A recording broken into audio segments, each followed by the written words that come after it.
At the heart of the historic centre of Bruges lies the Bijenkorf, or Beehive Library. It is a public library popular with both young and old.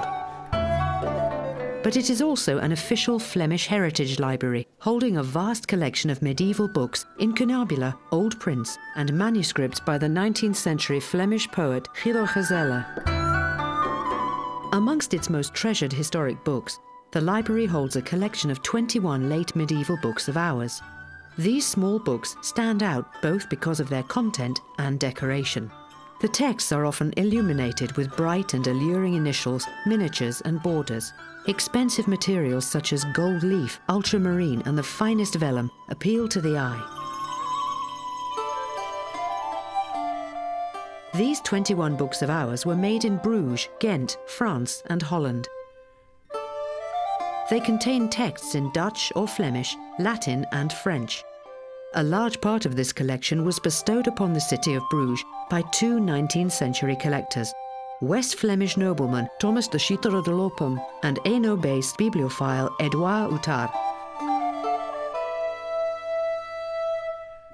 The luxurious books of hours were extremely in vogue with well-to-do medieval men and women. They ordered books tailored to their specific wishes at the workshops of the best scribes, miniaturists and bookbinders. In the late Middle Ages, international trade in luxury products thrived in Bruges. By the end of the 14th century, Bruges had become, along with Paris, one of the most important cities for the production of illuminated books of hours in Western Europe. On account of the high production costs, books of hours conveyed prestige upon their owners. Consequently, wealthy burghers, aristocrats and royals loved having their portrait painted with their book. There was a strong interaction between the art of book illumination on the one side and of panel painting on the other. Flemish primitive Jan van Eyck, for instance, also illuminated books. Due to the religious content of books of hours, their presence in paintings also symbolized piety and devotion. But what is the content of books of hours? What is their purpose? Books of hours are prayer books for lay people. They originate from the breviary, the prayer book for the clergy. As is still the case nowadays, medieval priests, monks and nuns practiced religion to the rhythm of the clock. In addition to the Holy Mass, each day had 8 fixed moments for prayer. These were the 8 canonical hours. The day started at midnight with matins or vigils. Lauds followed at 3 in the morning. At 6, prime. At 9, terce. At noon, sext. At 3 in the afternoon, nones. At 6 or around dusk, vespers. And at around 9 or before retiring, compline.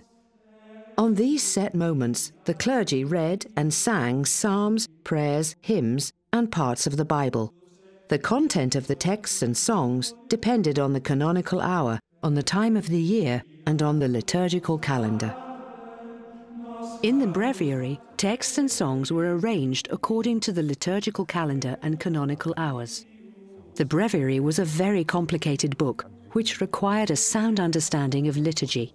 For this reason, it was unsuited for lay people.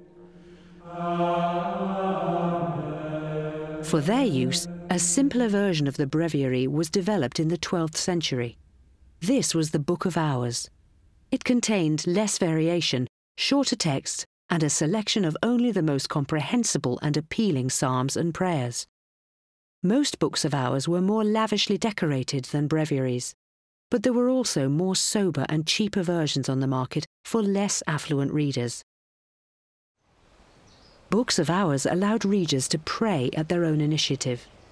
They could use their book at church, even during Mass, or at home while sitting in front of a painting of a saint or near a crucifix, reading out loud or in silence, in groups or alone. Sinte Michiel, bid voor ons. Sinte Gabriel, bid voor ons. Sinte Raphaël, bid voor ons. Sinte Peter, bid voor ons. Sinte Andries, bid voor ons. Most books of hours start off with a calendar of the liturgical feasts. By means of this calendar, the reader knew for what occasion or to what saint to pray that day. On the 14th of February, for instance, we can find St. Valentine in these calendars. A group of saints appears in every calendar, but the rest of them vary according to the wishes of the commissioner of the book and to the context. Books of hours made for use in Bruges, for instance, usually contain the name of the local patron saint, Donatian, in the month of October. Consequently, a study of the saints who are recorded in a given calendar and in the prayers can offer information about the provenance of the book. The calendar is usually followed by a selection of cycles of hours. The most popular cycle was the Hours of the Virgin, which appears in almost every book of hours. The cycle contains psalms, prayers, hymns, and Bible readings, which are particularly suited for the veneration of Mary. They are spread out over the 8 canonical hours of the day. That way, the reader can complete the Hours of the Virgin in the course of one day. The first hour, or matins, of the Virgin cycle is usually accompanied by a miniature, which shows the Annunciation. This is the moment when the angel Gabriel announces to Mary that she would conceive and become the mother of Jesus.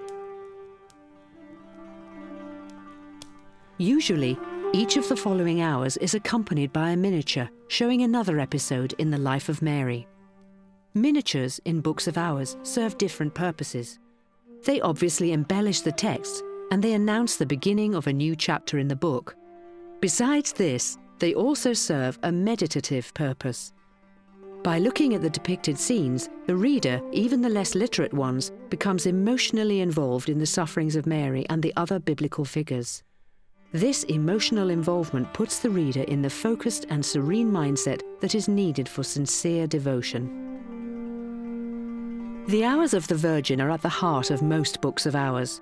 They are generally complemented with a selection of cycles on other biblical themes. Each cycle of hours has its own program of illumination.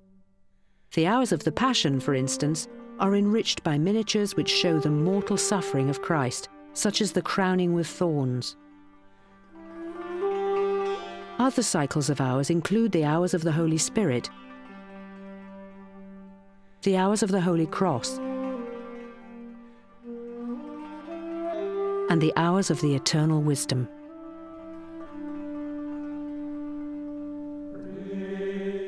An extremely popular cycle, which can be found in nearly every book of hours, is the Office of the Dead. The Office of the Dead was recited when someone had died.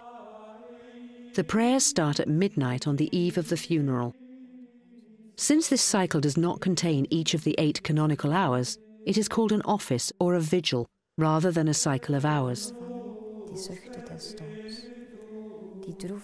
The Office of the Dead was recited not only at times of a funeral, it was also said throughout the year for the repose of the soul and out of concern for one's afterlife.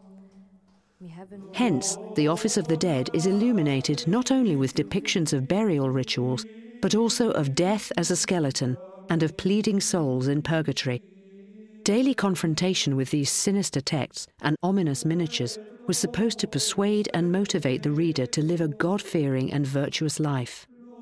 On top of that, reciting the Office of the Dead enabled readers to shorten the time they might have to spend in purgatory. Apprehension over death and the afterlife is also manifested by the popularity of the Penitential Psalms. The 7 Penitential Psalms were read in order to show remorse and to atone for former sinning. The Penitential Psalms were often illuminated with a depiction of the Last Judgment, showing Christ enthroned in glory, judging souls who are rising from the grave. Alternatively, the Penitential Psalms showed a depiction of King David begging God for forgiveness for his sins. In the Middle Ages, David was considered to be the author of the Psalms. The Penitential Psalms were mostly followed by the Litany, in which God is begged for help and clemency. After this, Mary, the angels, the apostles, and the saints are beseeched one by one to intervene with God on behalf of the reader. Besides the cycles of hours, the Penitential Psalms, and the Litany, most books of hours also contain some simple prayers. Some of these prayers were read in order to obtain an indulgence. Others protected the reader from disasters and diseases such as the plague, or from ailments and predicaments such as toothaches or fleas. Some books of hours contain short excerpts from the New Testament, such as this passage from the Gospel according to John about the Passion of Christ. Books of hours were sometimes customized with heraldic designs and mottos, and with depictions of the commissioners. The design of this border in a late medieval manuscript, for instance, refers to the coat of arms of the commissioners, the Bruges family Metternich. Precious books of hours were handed down from generation to generation. Some owners even recorded a family chronicle in these manuscripts. On the end leaf of manuscript 329, for instance, a 16th century owner marked the dates of his or her children's births, and of marriages and of deaths within the family.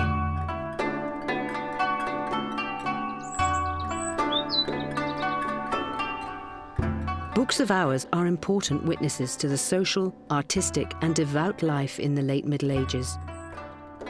They were treasured as conveyors of prestige, as sources of artistic pleasure, and as allies in the daily pursuit of salvation of the soul.